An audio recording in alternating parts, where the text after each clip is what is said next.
Asesinos en series, atentados terroristas, secuestros, desapariciones, asesinatos y demás casos tienen algo en común, que todos y cada uno de ellos se ganaron el título de ser unos crímenes atroces. Bienvenidos sean a Crímenes Atroces, el podcast donde cada semana yo, Santiago Quiroz, les contaré a todos ustedes los casos de crimen real más atroces, macabros, mediáticos, terroríficos y sanguinarios que han marcado de la historia de la humanidad. Y sean bienvenidos al episodio 160, y sí, lo que acaban de escuchar en mi teléfono, el episodio 160 con el que abrimos el mes de abril.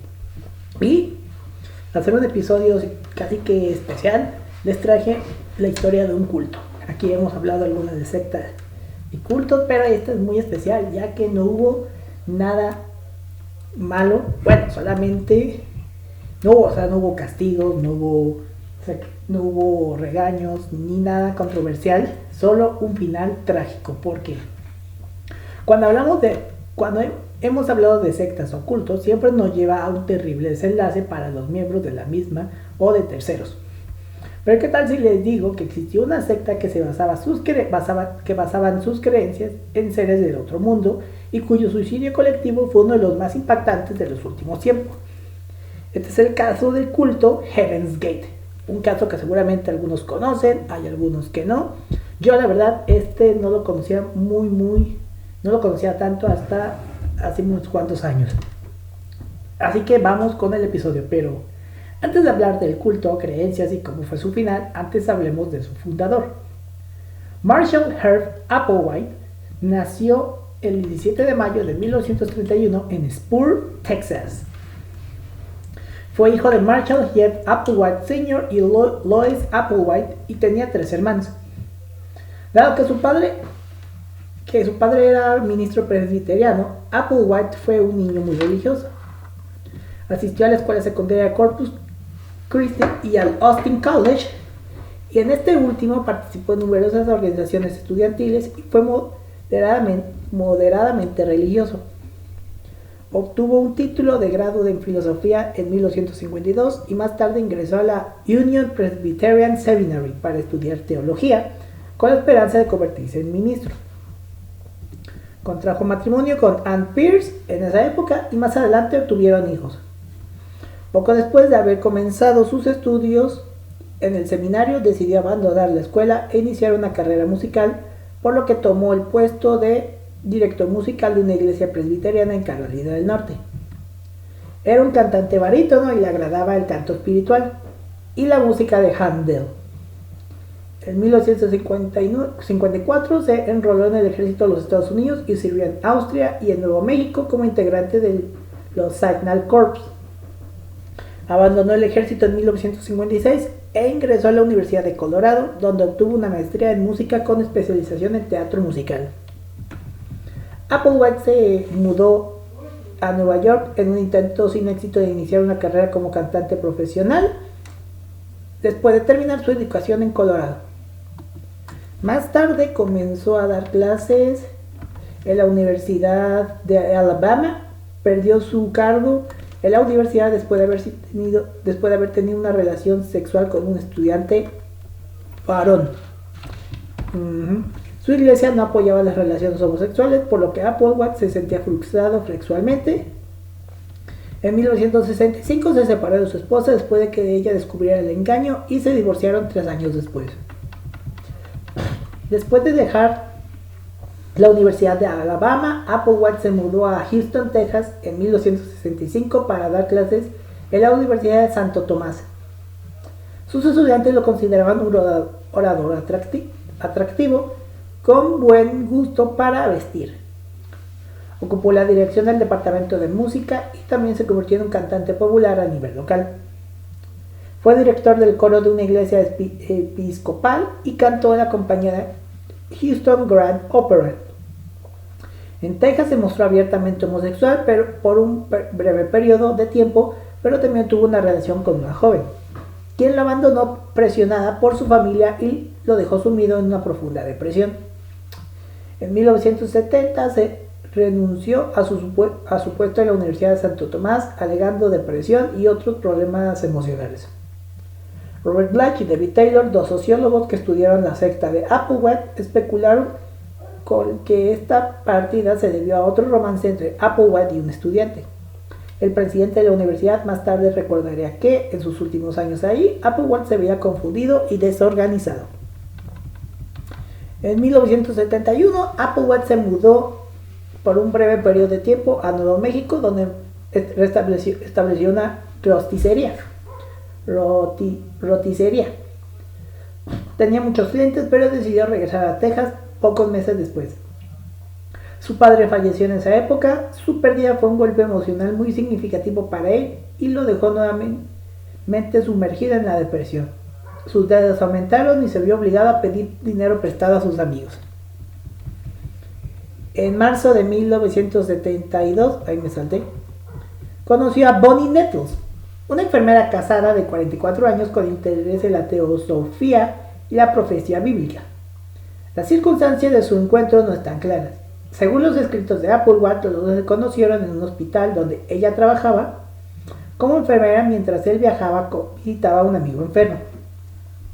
Applewhite había sido despedido recientemente de su puesto como director musical de la Universidad de St. Thomas en Houston, Texas, por una supuesta relación con uno de los estudiantes varones, y su esposa lo había dejado previamente debido a sus múltiples relaciones homosexuales.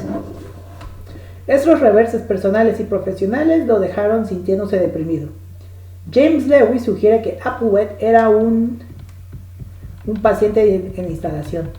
Applewhite afirmó, sin embargo, que solo estaba visitando el hospital donde Nettles trabajaba como enfermero, no recibiendo tratamiento él mismo.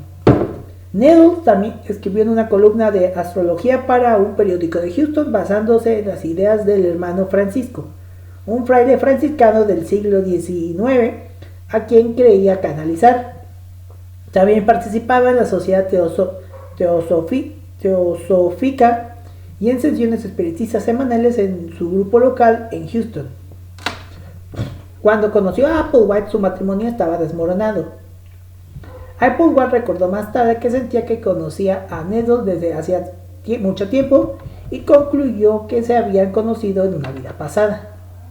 Ella le contó que su encuentro había sido predicho por extraterrestres, lo que lo convenció de que tenía una misión divina.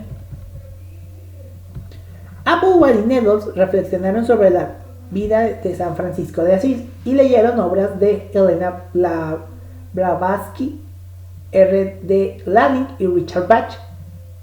Mantenían una Biblia King James y estudiaban pasajes del Nuevo Testamento centrados en la cristología, el ascetismo y la escatología. Applewhite también leía ciencia ficción, incluyendo obras de Robert A. Heinlein y Arthur C. Clarke. Para el 19 de junio, las creencias de Applewhite y Nettles se habían solidificado.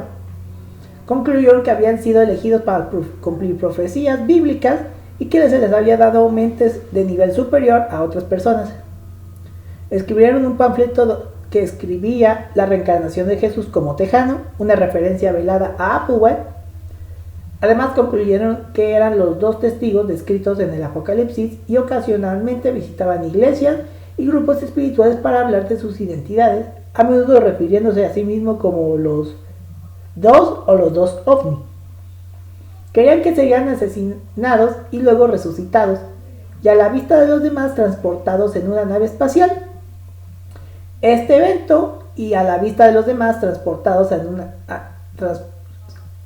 ese evento, al que se refirieron como la demostración, debía probar sus afirmaciones.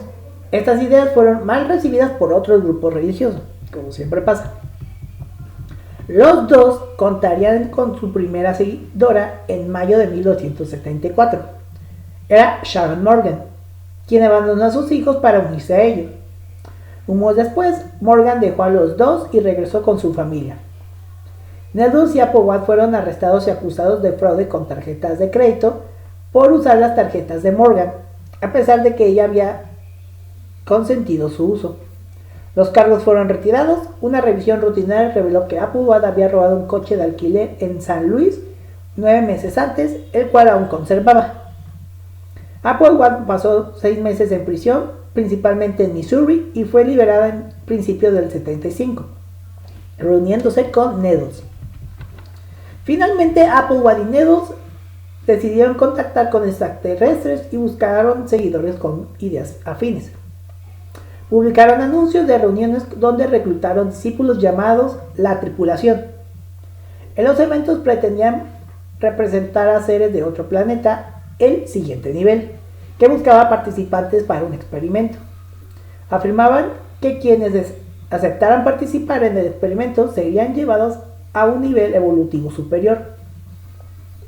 En abril del 75, durante una reunión con un grupo de 80 personas en Studio City, Los Ángeles, compartieron una revelación simultánea de que los dos testigos de la historia bíblica del fin de los tiempos, según Benjamin Sellers, si bien los relatos de la reunión definieron todos la describen como trascendental o coincidencial en que Applewhite y Needles se presentaron como líderes carismáticos con un importante mensaje espiritual. Unas 25 personas se unieron al grupo. En septiembre de 1975, Applewhite y Needles predicaron en un motel en Waldport, Oregon. Tras vender todas sus posesiones y despedirse de sus seres queridos, unas 20 personas desaparecieron de la vista pública y se unieron al grupo. Más tarde ese año, en CBS Evening News, Walter Cronkite informó sobre las desapariciones en uno de los primeros reportajes nacionales sobre el grupo religioso en desarrollo. Dice: 20 personas en un pequeño pueblo de Oregon han desaparecido. Es un misterio si las llevaron a un supuesto viaje a la eternidad o simplemente se las llevaron. En realidad, Applewhite y Needles habían organizado la clandestinidad del grupo. A partir de ese momento, Do y T, pronunciados Doe y T, como se llamaban ahora, guiaron a casi 100 miembros por todo el país, durmiendo en tiendas de campaña y sacos de dormir y mendigando en las calles. Eludir la detección por parte de las autoridades y los medios de comunicación permitió al grupo centrarse en la doctrina de Doe y T, de ayudar a los miembros de la tripulación a alcanzar un nivel evolutivo superior al humano, que los líderes afirmaban haber alcanzado. Spoiler, no creo que fuera cierto. Applewhite y Needles usaron diversos alias a lo largo de los años, en particular Boo y Pip o Doe y T. El grupo también tuvo varios nombres antes de adoptar el nombre de Puerta de Heaven's Gate. En la época de que Jacques Debal estudió al grupo, se conocía como metamorfosis individual humana. El grupo se reinventó y cambió de nombre varias veces. Applewhite quería estar directamente relacionado con Jesús, lo que significa que era un nivel del reino evolutivo superior al humano. Sus escritos, que combinaban aspectos del mileniarismo, el gnosticismo y la ciencia ficción, sugieren que se consideraba el sucesor de Jesús y el representante presente de Cristo en la tierra. Doe y T enseñaron desde el principio que el vehículo corporal de Doe estaba habitado por el mismo espíritu alienígena que pertenecía a Jesús. T era representado como Dios Padre, el miembro mayor de Doe. La tripulación empleó diversos métodos de reclutamiento durante su gira por Estados Unidos en la miseria, proclamando el evangelio de la metamorfosis superior, el engaño a los humanos por espíritus de dioses falsos, la iluminación solar para la sanación meditativa y la divinidad de los ovnis, de los OVNI 2. En abril del 76, el grupo dejó de reclutar y se volvió solitario, instituyendo un conjunto rígido de normas de comportamiento que incluía la prohibición de actividad sexual y el consumo de drogas. Applewhite y Needles consolidaron su autoridad temporal y religiosa sobre este grupo. Benjamin Sellers describió el movimiento como una transformación de un grupo social poco organizado a un movimiento religioso centralizado comparable a un monasterio itinerante.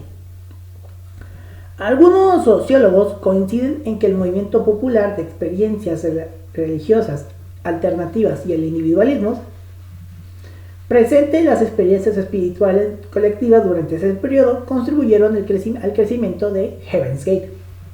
El Shiaismo, como se les conoció, era una forma de que las personas fusionaran sus diversos trastornos religiosos y se unieron en torno a una fe compartida y generalizada, que los seguidores de nuevas sectas religiosas, como la banda de Applewhite, encontraron una alternativa atractiva a los dogmas tradicionales del judaísmo, el catolicismo y el cristianismo evangélico. Muchos miembros de la banda de Applewhite y Needles provenían de diversos trastornos. La mayoría son descritos por los investigadores como buscadores de la verdad desde hace tiempo o hippies espirituales que creían desde hacía tiempo en intentar encontrarse a sí mismos a través de los medios espirituales, combinando creencias en una especie de entorno cultural hasta bien entrada la década de los 80. No todos los miembros del grupo de Applewhite eran hippies reclutados con trastornos religiosos alternativos. Uno de ellos desde el principio fue John Craig, un respetado republicano y ranchero que estuvo a punto de ganar unas elecciones para la Cámara de Representantes de Colorado en 1970. Se unió al grupo en 1975.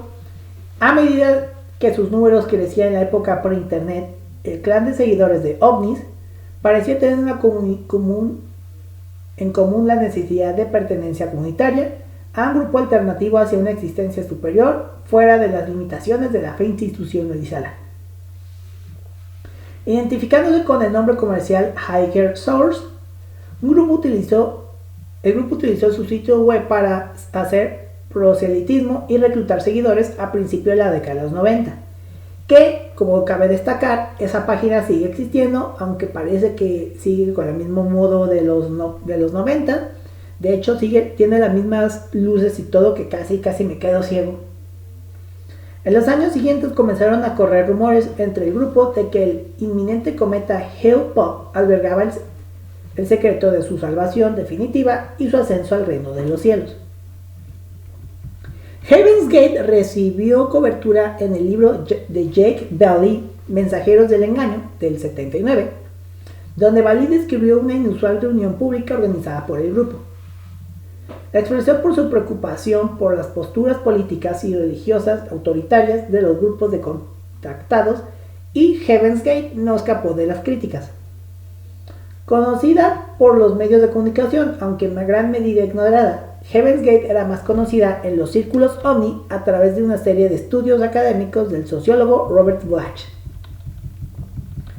En enero de 1994, LA Weekly publicó un artículo sobre el grupo, entonces conocido como The Total Overcomes.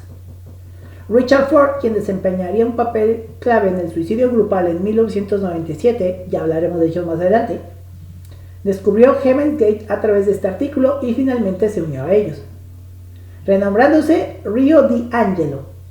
El presentador de Coast to Coast AM, Art Bell, discutió la teoría del objeto acompañante a la sombra de Hale-Bopp en varios programas desde noviembre del 96. Se ha especulado sobre si los programas de Bell contribuyeron al suicidio grupal de Heaven's Gate. El presentador de Knowledge Fight, de Dan Frierson, culpa más a Country Brown que a Bell.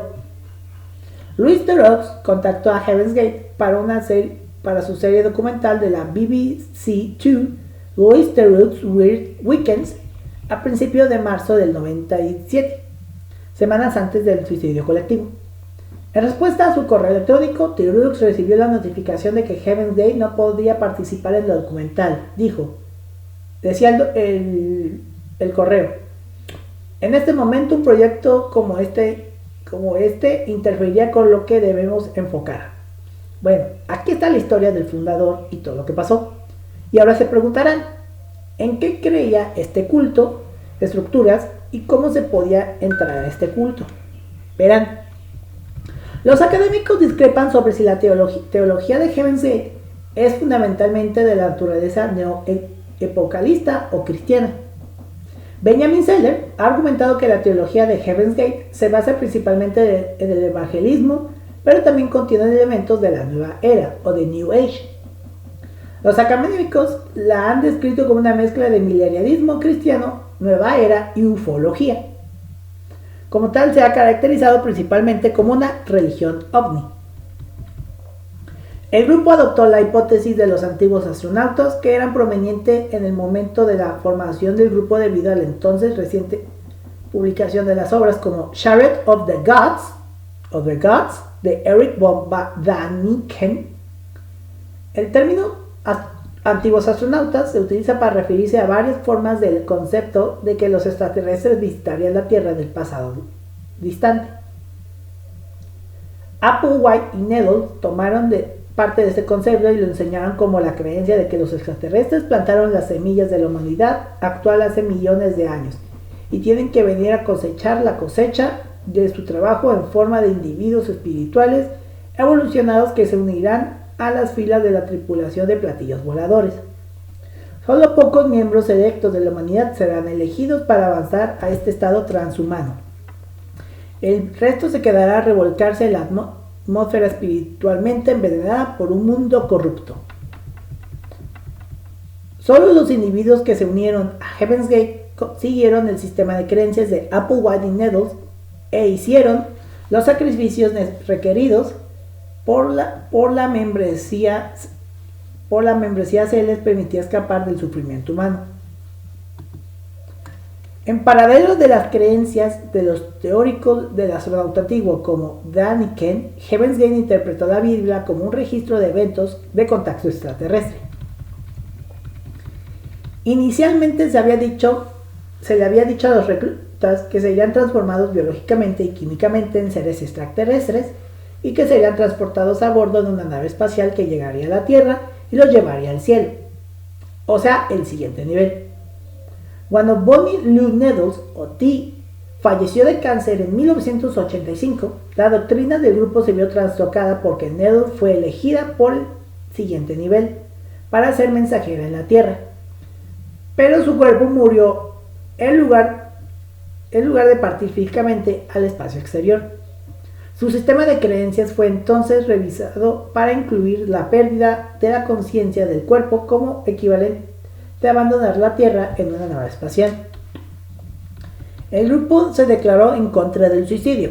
Spoiler, ya que en su propio contexto suicidarse es oponerse al siguiente nivel cuando se les ofrece. Los miembros del grupo también creían que sus cuerpos eran solo vehículos destinados a ayudarlos en su camino. Por lo tanto, al suicidarse no permitirían que su conciencia abandonara sus cuerpos humanos y se uniera al siguiente nivel. Permanecerían vivos en lugar de participar en el grupo suicidio grupal, ya que el suicidio se consideraba el suicidio de su conciencia. Las conversaciones cuando se referían a una persona o a su cuerpo usaban habitualmente la palabra vehículo. Los miembros del grupo adoptaron nombres de letras seguidas del sufijo Odi para identificarse como hijos del siguiente nivel. Esto se menciona en el último video de Applewhite llamada La salida final de Doe, filmado entre el 19 y el 20 de marzo de 1997, pocos días antes del suicidio. Creían que para ser elegibles para ser miembros del siguiente nivel, los humanos debían desprenderse de todo apego al planeta. Esto significaba que todos los miembros debían renunciar a todas las características humanas, como la familia, amigos, el género, la sexualidad, la individualidad, el trabajo, el dinero y las posesiones. El nivel evolutivo superior al humano, o TELAH, era un lugar físico corpóreo, todo otro mundo en nuestro universo, donde los residentes viven en absoluta felicidad y se nutren absorbiendo la luz solar pura. En el siguiente nivel, los seres no tienen relaciones sexuales, no comen ni mueren. Las características que se hacen a los humanos mamíferos. Heaven's Gate creía que lo que la Biblia llama a Dios es un extraterrestre altamente desarrollado. Los miembros de Heaven's Gate creían que los malvados extraterrestres o los luciferinos se presentaban falsamente ante los terrícolas como Dios y conspiraban para impedir el desarrollo de los humanos. Como humanoides técnicamente avanzados, estos extraterrestres poseen naves espaciales, viajes espaciotemporales, telepatía y mayor longevidad. Utilizan hologramas para fingir milagros. Son seres carnales con género y dejaron de entrar para alcanzar el reino de Dios hace miles de años. Heaven's Gate creía que todas las religiones existentes en la Tierra habían sido corrompidas por estos extraterrestres.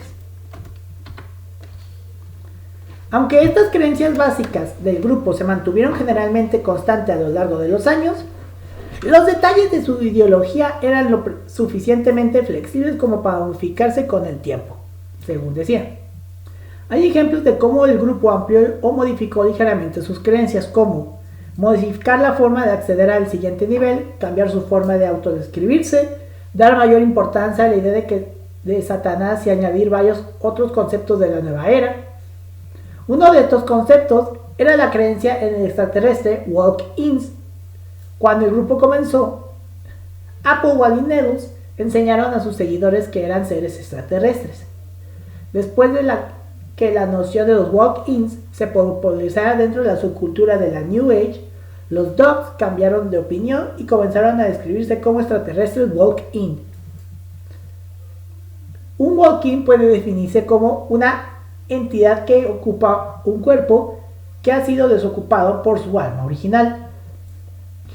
Heaven's Gate llegó a creer que un walk-in extraterrestre es, cito, un walk-in que supuestamente proviene de otro planeta. El concepto walk-ins ayudó a Applewhite y Needles a comenzar personalmente desde lo que consideraban borrón y cuenta nueva. En este borrón y cuenta nueva ya no eran considerados como las personas que habían sido antes desde el inicio del grupo. Sino que habían cobrado una nueva vida. Este concepto les brindó una forma de borrar sus historias personales humanas, como las historias de las almas que anteriormente ocupaban los cuerpos de Applewhite y Needles. Con el tiempo, Applewhite revisó su identidad en el grupo para fomentar la creencia de que el walk-in que habita su cuerpo era el mismísimo que lo había hecho con Jesús hace 2000 años. Similar al nestorianismo, esta creencia afirmaba que la persona y que el espíritu de Jesús eran separables. Esto significaba que Jesús era simplemente el nombre del cuerpo de un hombre común y corriente, sin propiedades sagradas, que fue tomado por una entidad sagrada incorpórea para transferir información del siguiente nivel.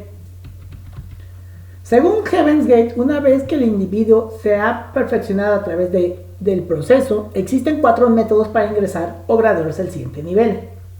Número 1. Recogida física en una nave especial TELH y transferencia a un cuerpo de nivel superior a bordo de la nave. En esta versión, lo que el profesor Settle llama una versión OVNI de rapto, una nave extraterrestre descendería a la Tierra y recogería a Applewhite, Needles y sus seguidores, cuyos cuerpos humanos se transformarían mediante el proceso biológico y químicos en seres perfeccionados. 2. Está la muerte natural, muerte accidental o muerte por violencia aleatoria. Aquí el alma en proceso de graduación abandona el cuerpo humano para alcanzar un cuerpo perfeccionado de nivel superior. 3. Persecución externa que lleva a la muerte. Tras la muerte de los Davidianos en Waco, que es el episodio 57 si no me equivoco, lo pueden escuchar, y los sucesos relacionados con Randy Weber en Ruby Ridge, Applewhite temía que el gobierno estadounidense asesinara a los miembros de Heaven's Gate. Y 4. Salida voluntaria del cuerpo de forma digna. Cerca del final, Applewhite tuvo la revelación de que tal vez tendrían que abandonar sus cuerpos humanos y alcanzar el siguiente nivel como lo había hecho Jesús. Esto ocurrió cuando 39 miembros se suicidaron y se graduaron. Ahora bien, se decía que los animales tenían alma, y el alma de un animal podía pasar al siguiente nivel, un alma humana, si se convertía en sirviente de los humanos, como un perro guía, y se veía a sí mismo como un miembro de la familia humana.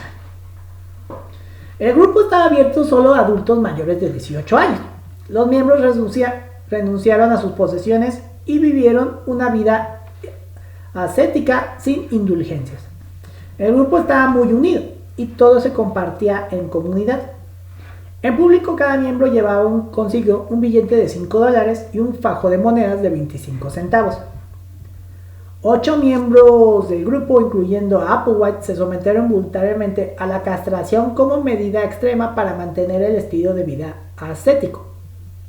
Inicialmente el grupo intentó la castración haciendo que uno de sus miembros, un ex enfermero, la realizara, pero esto casi resultó a la muerte del paciente y provocó que al menos un miembro abandonara Heaven's Gate. Todas las castraciones posteriormente se realizaron en un hospital. El grupo obtuvo ingresos ofreciendo desarrollo de sitios web profesionales bajo el nombre comercial Higher Source. El teórico cultural Paul Virilio describió al grupo como una cibersecta, debido a su fuerte dependencia de la comunicación mediada por computadora a través de su suicidio colectivo, antes de su suicidio colectivo. Ahora vamos con el trágico suceso que hizo que fuera infamemente conocido este culto. Verán, en octubre del 96, el grupo alquiló una casa grande a la que llamaron el monasterio, una mansión de 850 metros cuadrados ubicada en la colina norte 18.341, posteriormente como Paseo Victoria, en Rancho Santa Fe, California. Pagaron la renta mensual de $7,000 en efectivo. Ese mismo mes el grupo adquirió un seguro contra abducciones extraterrestres que cubría hasta 50 miembros y pagaba $1 millón por persona. $1 millón por persona. La póliza cubría adopciones, embarazos o muertes por extraterrestres. Suena chistoso, lo investigué y sí existió. En junio del 95 compraron un terreno cerca de Manzano, Nuevo México, y comenzaron a construir un complejo de neumáticos de caucho y concreto, pero se marcharon abruptamente en abril del 96. El 13 de marzo del 97 los medios informaron sobre un avistamiento masivo de luces no identificadas sobre Phoenix. Entre el 19 y el 20 de marzo, Marshall Applewhite se grabó en un video titulado La salida final de Doe, donde hablaba del suicidio colectivo y la única manera de evacuar esta tierra. Tras afirmar que el cometa Hale-Bopp era la señal de que el grupo buscaba, así como la especulación de que un objeto volador no identificado, OVNI, lo seguía, Applewhite y sus 38 seguidores se prepararon para un suicidio ritual, coincidiendo con el punto de máxima aproximación del cometa, para que sus almas pudieran alcanzar el siguiente nivel antes del cierre de Heaven's Gate.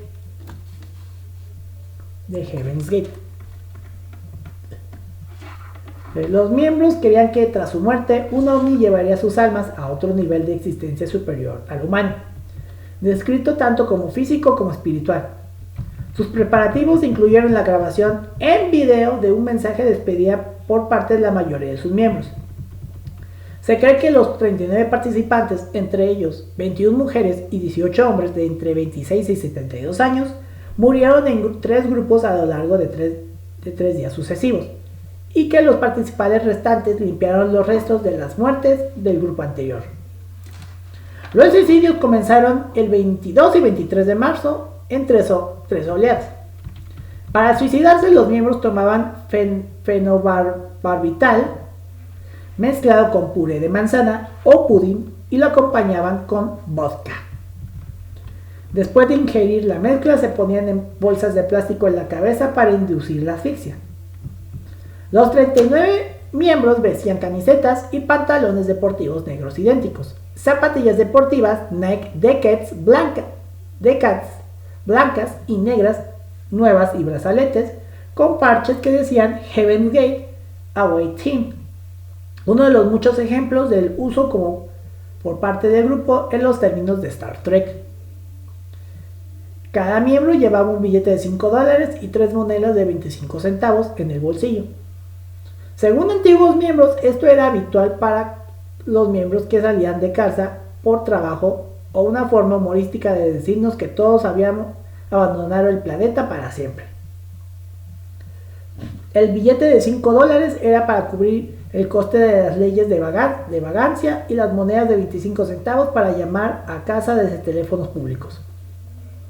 Otro ex miembro afirmó que se trataba de una referencia a una historia de Mark Twain, que decía que $5.75 era el coste de viajar en la cola de un cometa hasta el cielo. No se sabe que exista ningún pasaje similar en los escritos de Twain. No se sabe. Tras la muerte de un miembro vivo arreglaba el cuerpo retirando la bolsa de plástico en la cabeza y colocándolo en su propia cama, con el rostro y el torso cubiertos por una tela morada cuadrada para mayor privacidad. En una entrevista de 2020 y con Harry Robinson, dos miembros que no estaban en el rancho Santa Fe cuando ocurrieron los suicidios, afirmaron que la ropa idéntica era un uniforme que representaba la unidad tras el suicidio colectivo, mientras que las Nike Decades se eligieron porque el grupo consiguió una buena oferta en las zapatillas. Ahorita hablaremos de las zapatillas más adelante. Applewhite también era fan de Nike y por lo tanto se esperaba que todos las usaran y les gustaran. Heaven's Gate tenía un lema, Just Do It, que hacía el eco del eslogan de Nike, pero pronunciando Dough como Dough para reflejar el apodo de Applewhite. Entre los muertos se encontraba Thomas Nichols, hermano de la actriz Nichelle Nichols, conocida por su papel de Uhura, espero pronunciarla bien, en la serie original de televisión Star Trek. Applewhite fue el antepenúltimo miembro en morir. 2 personas permanecieron después de él y fueron las únicas que se encontraron con bolsas en la cabeza y cinteras moradas cubriendo sus partes superiores.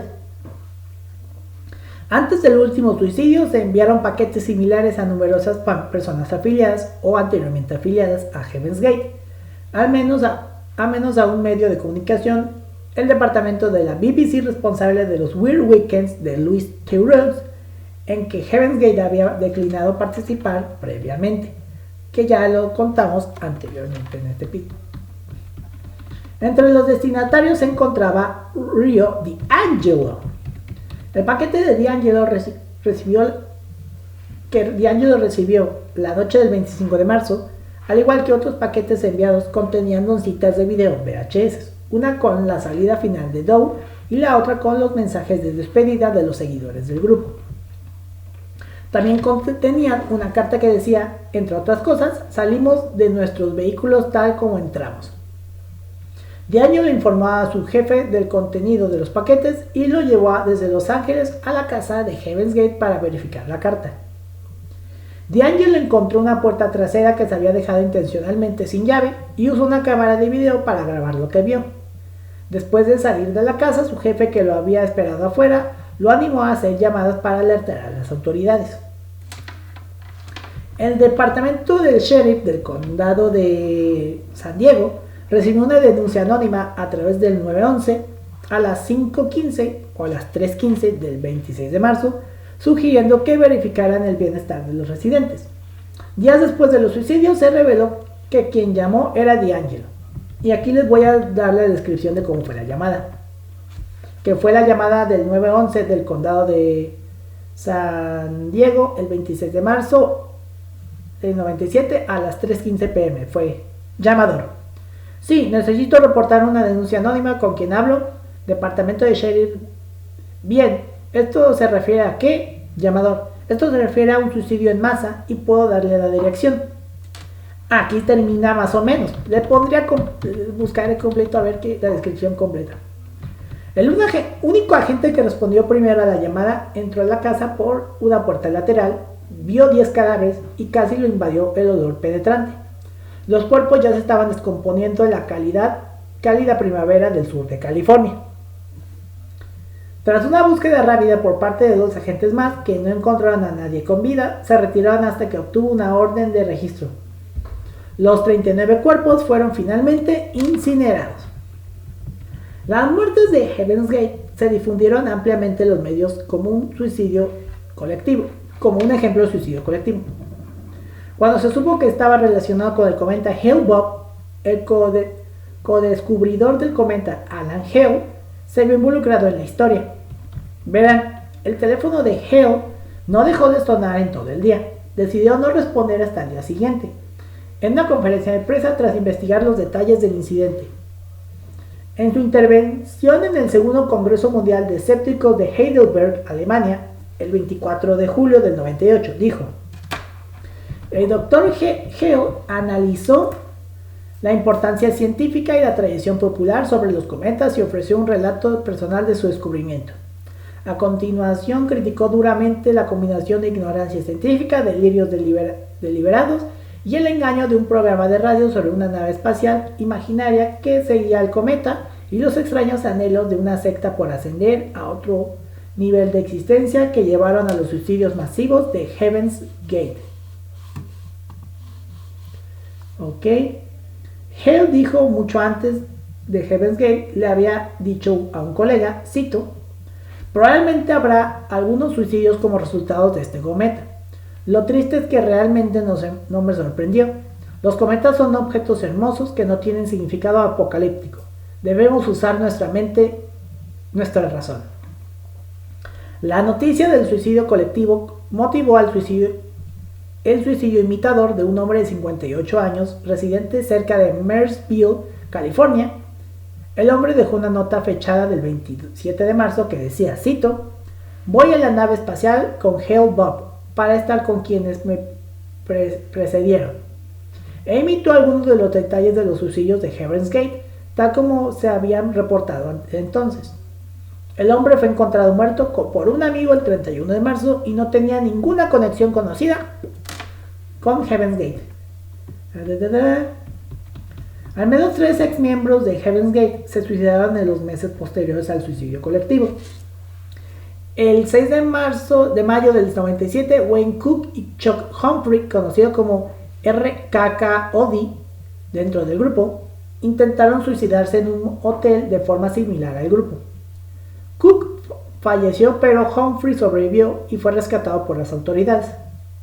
Otro ex miembro, James Perkley Jr., se suicidó con una herida de bala autoinfligida el 11 de mayo. En febrero del 98, Humphrey se suicidó en California. Su cuerpo fue encontrado con un billete de $5 y 4 monedas de 25 centavos. Junto a él, una nota que decía: no revivir. El 22 de marzo, el mismo día del suicidio de Heaven's Gate, 5 miembros de la Orden del Templo Solar, otro culto del cual ya tendré episodio más adelante, también murieron en un suicidio colectivo. El Templo Solar resultó ser un grupo con creencias similares. En ambos casos creían que el suicidio permitiría que sus almas fueran transportadas al espacio.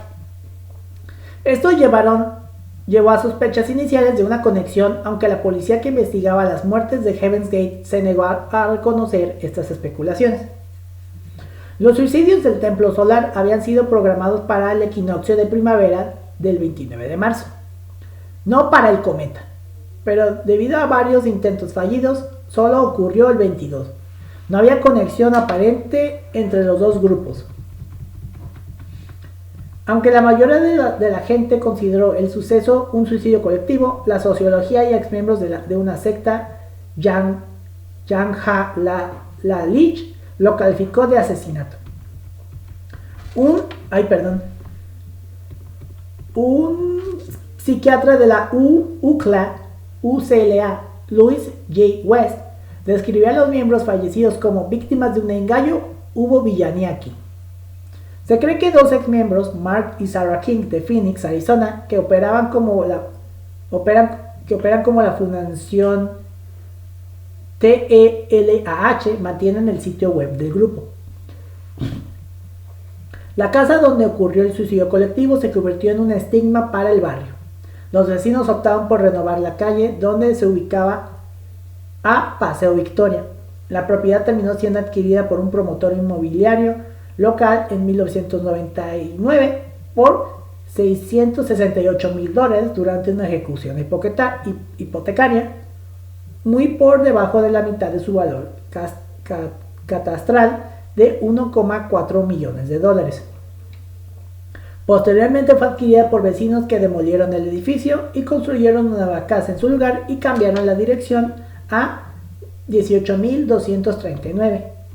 Como luego pasa cuando una casa se vuelve infame por un suicidio, casi como lo que le pasó a la casa de Amityville, que cambió de nombre como para no ser estigmatizada. Por la infamia causada por los suicidios en masa, su disponibilidad limitada y su repentina discontinuación han sido citados como razones de alto valor de la reventa de las Nike Decats. O sea, causó de que esta clase de zapato fuera sacada del mercado un tiempo. Como bueno, esto no es real, pero fue un chiste que se contó que por el momento las White Broncos dejaron de venderse cuando fue el lado de persecución de O.J. Simpson. Obviamente no fue así. Y como todo caso de crimen real, inspiró la cultura popular. En 1979, Gary Sherman produjo la película televisiva Mysterious 2 para NBC, basada en las hazañas de Applewhite y Nettles, entonces relativamente desconocidos, que se emitió en 1982. En su primer episodio en vivo tras el suicidio colectivo, Saturday Night Live emitió un sketch donde los miembros de la secta llegaron al espacio. Le siguió una parodia publicitaria de Kids con el eslogan usado por cristianos sensatos, así como imágenes de los cadáveres de los miembros de Heaven's Gate vestidos con Nike. En 2017, Heaven's Gate fue el tema de un podcast de 10 partes del mismo nombre, producido por Glynn Washington para conmemorar el 20 aniversario del suicidio en masa. En 2018, un año después, el rapero Lil Uzi Vert publicó la portada conceptual de su próximo álbum, Eternal Attack. Poco después, Mark y Sarah King, la pareja responsable del mantenimiento del sitio web y la propiedad intelectual del grupo, los amenazaron con demandarlos. Un representante de ambos escribió, cito, Uzi está usando y adaptando nuestros derechos de autor y marcas registradas sin nuestro permiso, y la infracción se llevará a nuestros abogados. Esto no es un uso legítimo ni parodia, es una infracción directa y clara. La portada, que se mostraba como un avance, contenía un logotipo casi idéntico al de Heaven's Gate, con texto e imágenes similares de bajos. Cuando el álbum se lanzó oficialmente, se modificó sustancialmente para presentar 3 figuras de pie sobre la luna, acompañadas de un ovni en lo alto. Heaven's Gate: The Cult of Cults, una miniserie documental sobre el culto, se estrenó en HBO Max en 2020. En 2021, Heaven's Gate aparece en un episodio titulado A Tale of Two Cults. Fue uno de los temas de la primera temporada de la serie de televisión documental de Vice Media, Dark Side of the 90s, o el lado oscuro de los 90. En febrero del 2023, The Leader, una película que sigue la vida de Applewhite y Nettles, se presentó durante el Festival de Cine de Berlín. En octubre de ese año, se anunció que Michael C. Hall y Grace Caroline Curry se habían unido al elenco. Y este fue el caso del culto Heaven's Gate, un culto que no hubo castigos físicos ni así, solo que fue infamemente conocido como una secta ovni. Y sí, así que citando a una gran serie, la de X-Files, I want to believe, pero no sé. Ustedes no sé qué opinen. Este caso lo conocían, no lo conocían. Yo principalmente conocí este caso gracias a un podcast favorito que se llama Leyendas Legendarias, que ya lo he recomendado bastante en este podcast. Pero toda esta información para mí me sorprende. Y en cuanto al sitio web, todavía lo pueden seguir buscando. Busquen Heaven's Gate página web, y literalmente tiene la misma de hace casi 30 años, de los 80, o sea, no cambió en nada. Ya casi me quedo ciego porque tiene la misma estética de los 90 esa página web. Pero bueno, espero que les haya gustado el episodio. La siguiente semana vamos a hablar de un caso de un asesino en serie, pero no de un adulto, no de un joven, más bien de una niña. ¿Quién será? Lo sabrán cuando sea el momento del episodio. Por lo tanto, síganos en redes sociales. Estamos en Instagram como @crimenesatrocespodcast y en Twitter como @crimenesatroces. A mí me pueden encontrar en Twitter como @santqs99 y en Instagram como @santiqs99. Con esto nos despedimos, nos vemos y nos escuchamos la próxima semana. Hasta la próxima, muchas gracias. Asesinos en series, atentados terroristas, secuestros, desapariciones, asesinatos y demás casos tienen algo en común, que todos y cada uno de ellos se ganaron el título de ser unos crímenes atroces.